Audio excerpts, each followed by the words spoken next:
So I have the honor of representing over 700,000 people in Congress. It's a lot of people. 700,000 individuals with their lives and their dreams and hopes. And as a representative, my first priority is to make sure that I am listening and learning. And so that involves getting around this large district and visiting businesses and hosting town halls and coffees with Cathy and all of that. But you're still reaching a very small percentage of that large number of people. And what social media allows is for you to not just have a one-way conversation, but also develop a relationship with so many more people. And I think that is what is so powerful about social media.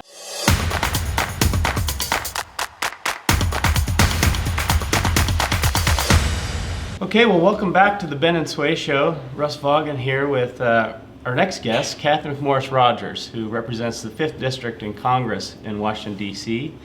And Cathy, welcome to the show. Thank you, Russ. Congratulations. Thank you. This is very fun. Yeah, so what we're doing here is we're using video to tell stories of the Inland Northwest, in particular centered around Spokane. As you know, we've worked together for many, many years. There are lots of great businesses in and around Spokane.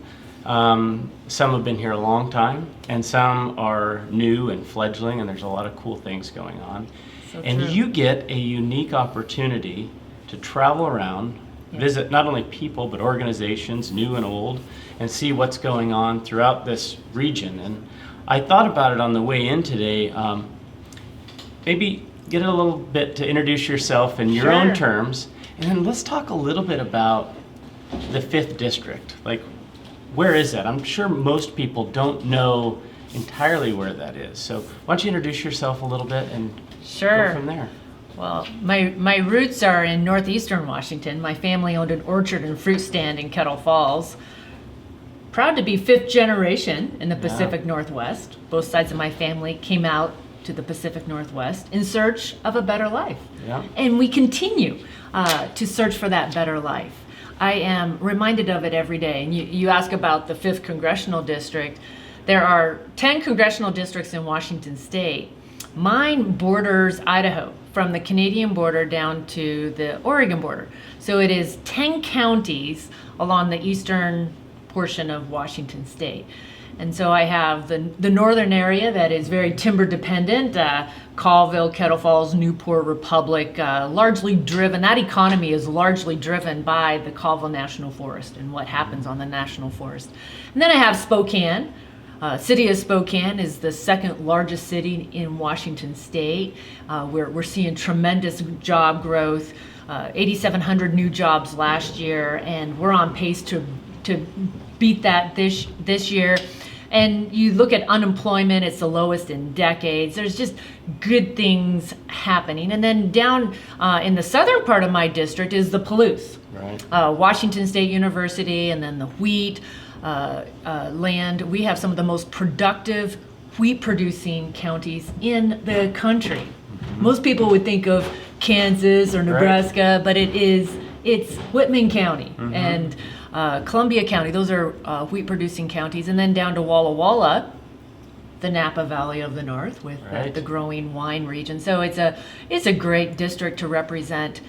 And as the representative in Congress for the district, I get to go around to all of these areas, all of these communities, and see what different people are doing. And I'm inspired by it. The creativity that people that we have, and those ideas that we have to improve people's lives or create a new product, a new service.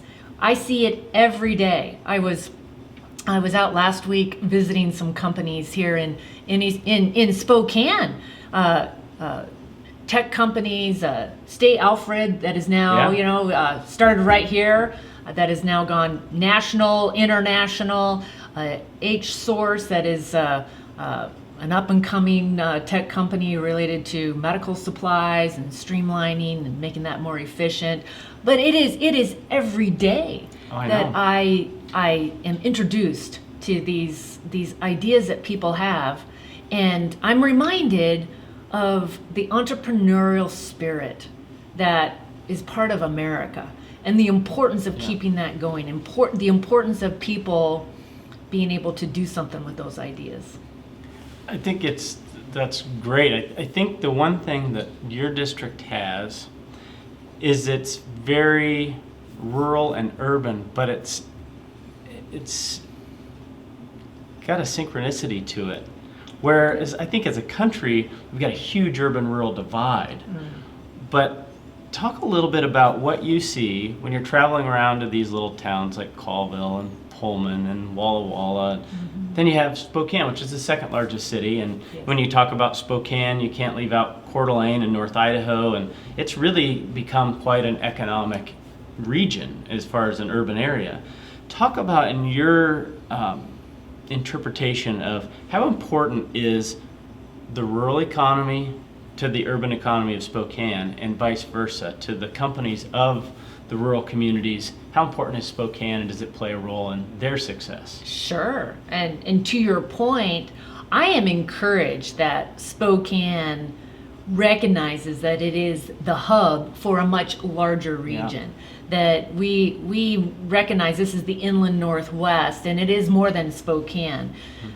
Spokane's the largest city between Seattle and Minneapolis, but it's the go-to city for a very large region, and for the most part, they embrace that. And I was just recently at the agribusiness group of the Greater Spokane Incorporated, and agribusiness, recognizing that agriculture is the number one industry in my congressional district in Washington State.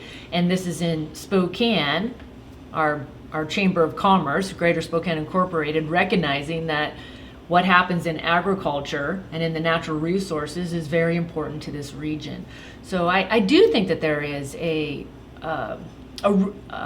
desire to make sure that it is regional focused, and when they come back to DC, when the GSI and Coeur d'Alene chambers come back to DC, they come back as a region, and they're focused on regional issues around higher education and economic development. And Fairchild Air Force Base is our largest employer, single employer, and so I think there's a really good, I think there's good leadership that is looking at all of these issues. For the rural areas, the number one issue is rural broadband. It is making sure that these rural communities are connected. And it doesn't matter what industry you talk to, the future is tied to being connected. Of course. You just got to have that connection. And whether it's in timber, whether it's in agriculture, precision agriculture, it doesn't matter what industry or company. If we want people to be able to take those ideas and start a business and do it in a rural area, they have to be connected to the internet. I'm always amazed as to the companies that are started in small town eastern Washington. This is a company in southern Stevens County that he developed this new coffee cleaner brush, right? And he started selling it on the internet. Southern Stevens County, next thing you know, he's quitting his job. His wife's a teacher, she's quitting her job, and they have built this in their garage and are selling it all over the world now. That's awesome. And that story is repeated over and over and over. I think it's interesting too that how much tech is here. Like how many people are now looking at it. And I know Mayor David Condon, he's been talking a lot about how you can bring a business to Spokane or the Spokane area and get a much bigger bang for your buck than if you were in Silicon Valley or even in Seattle. And I think that's resonating, and some of the stuff that's been going up in the West Plains, and we've actually been talking about how Vaughan Timbers can be suppliers of buildings for them to draw more people in with eco-friendly industrial buildings. Talk a little bit about how things have changed. Spokane's kind of an old city, but there's a lot of tech coming in here. A lot of you mentioned some of it. I go out and visit like Pearson Packaging and those guys and what they're doing, and it's like state-of-the-art stuff. What do you hear and what are you seeing in terms of tech coming to the 5th District and in particular Spokane? Sure. Well, I'm really excited about the next generation of leadership. And the next generation of leadership in Spokane and in our region that is cutting edge and really is imagining big things for our area and is imagining what's possible to ensure that more people get to enjoy the great quality of life that we do here. Are you seeing a shift towards younger leadership? Yes, Because, across the board. I mean, we're not as young as we used to be, but I That's remember true. when we were the youngest in meetings, you know, and Yes. and it's now I see people a lot younger than me, and they're leading companies. Me Are too. you seeing that shift? And I think it's inspiring. What do Yes, you I see? feel the same way, Russ. And yes, it wasn't that long ago that we were the youngest ones, but now I am seeing a new generation that brings energy and ideas to our region, and you're seeing it in different organizations and companies where it's the next generation of leadership that is really taking the lead and Yeah. taking the reins, and with that is new energy. So that I think it's really exciting. One thing too that I wanted to ask you about, because you have a unique perspective on this, is the amount of tech and technology that's in the traditional businesses. Whether you go out to the wheatlands and the tech that's involved in the farming or in timber or in these other areas.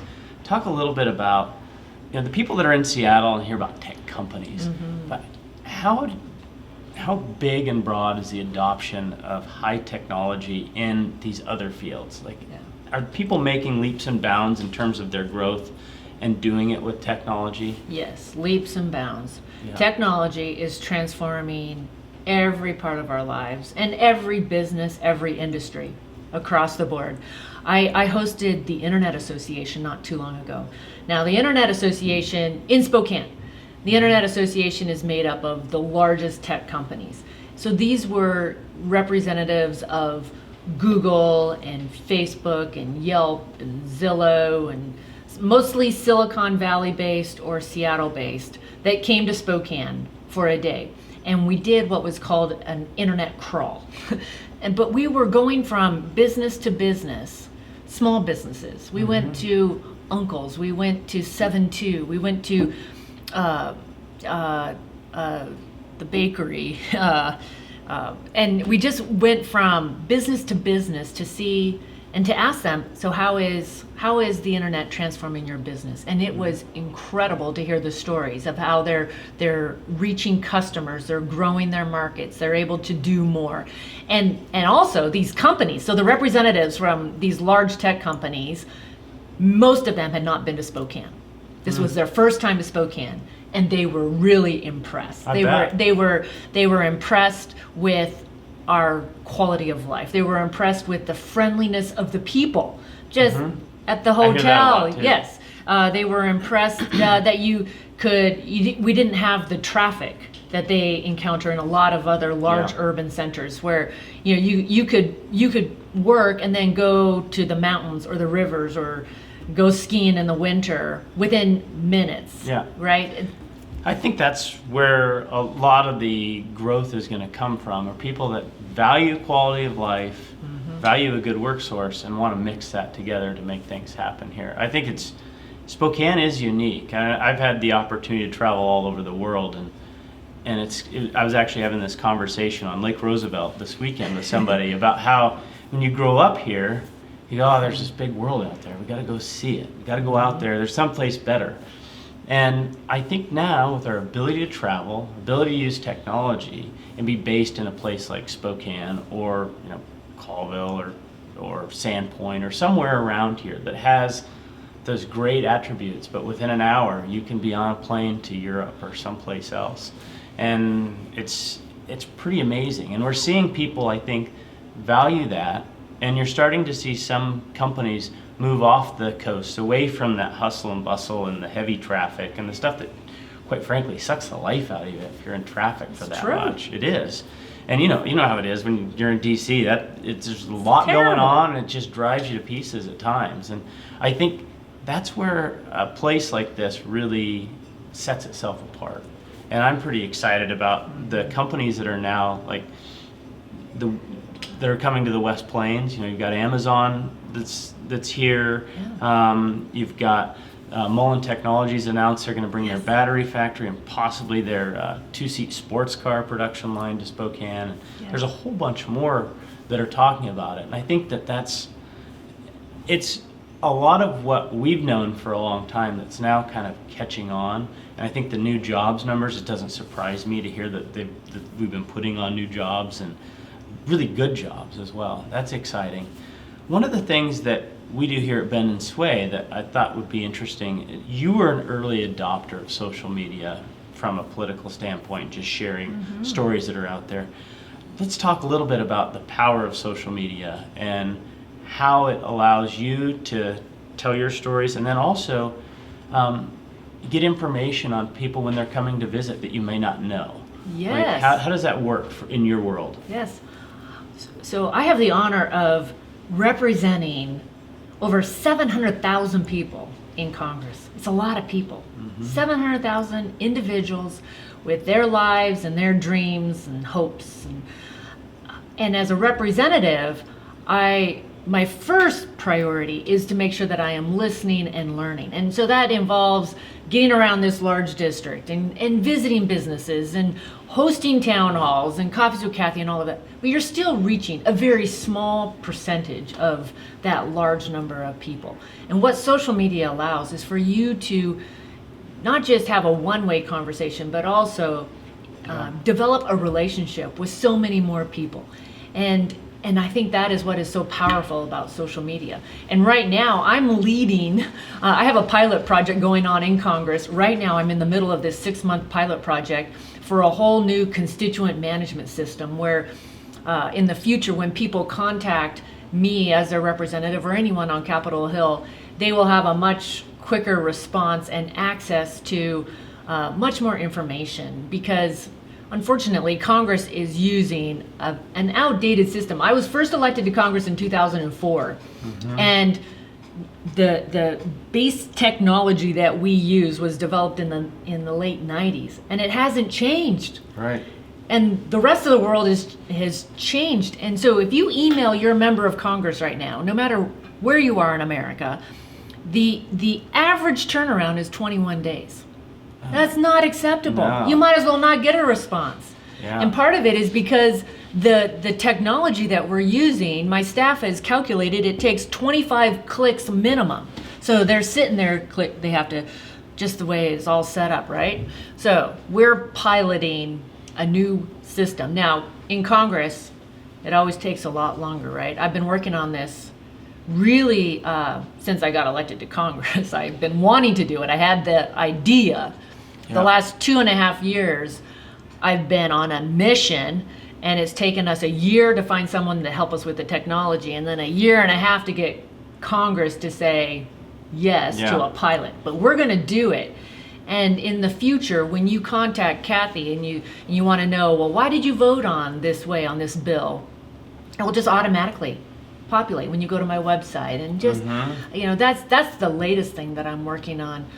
But bottom line, this is about restoring trust and confidence in representative government. Yeah. And if people don't feel like they can if they don't feel like they can talk to their representative or contact their or get responses in a timely fashion, that breaks down the trust and confidence in our form of government. And I believe fundamentally in our form of government that does put people through their elected representatives at the center of our government. Well, and I think too, like you're going around, whether it's campaigning or whether it's representing the office and doing your duties as a representative, it's hard for people to understand what you're out there doing.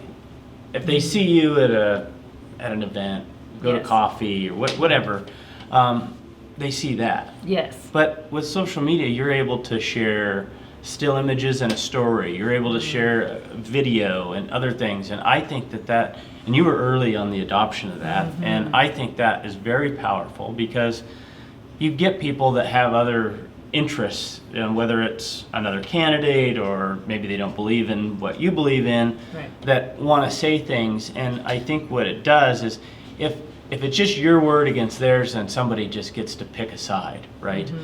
But if you're able to tell that story and show that you were in Walla Walla here with these guys, this morning, and then you come up this afternoon and you're in Spokane, and you stopped in Tri-Cities along the way, and you're in Colville the next day, that really tells a story of what you're doing to do outreach. And I think also allows you to share, and you do a great job of this, share the stories of those that you're working with, because that's really what it's all about. I get to brag on Eastern Washington and the people that I'm meeting too, which inspires me in my job, and I want more people to be able to see a glimpse of that.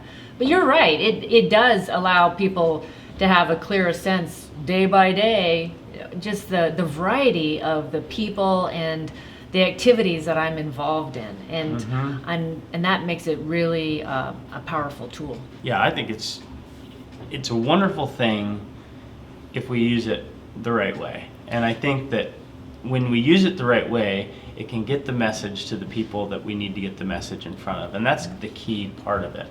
So I guess we should probably start wrapping up. I know you have a busy schedule.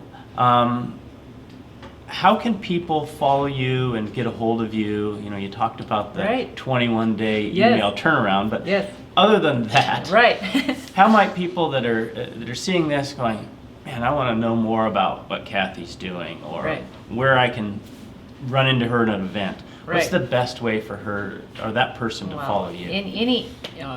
We would welcome anyone who wants to engage. If I regularly do coffees with Cathy, so if someone wants to meet with me in person, just reach out to the office. You can call, you can email the office, and we'll get you plugged into one of those coffees with Cathy. If you want to voice an opinion on a particular issue, I would encourage you to go to the website. There's also a lot of information on my website as to what I'm working on, the bills that I've introduced, the positions that I've taken, why I voted one way or the other on whatever bill. So encourage you to go to the website. And then on Facebook and Twitter, every day we're posting different things that I'm doing, involved in, what's happening in Eastern Washington. I would encourage people to follow me and engage because everyone has an important role to play. And each one of us makes a difference. So I would like to meet you, keep in contact with you. So just reach out and make the contact.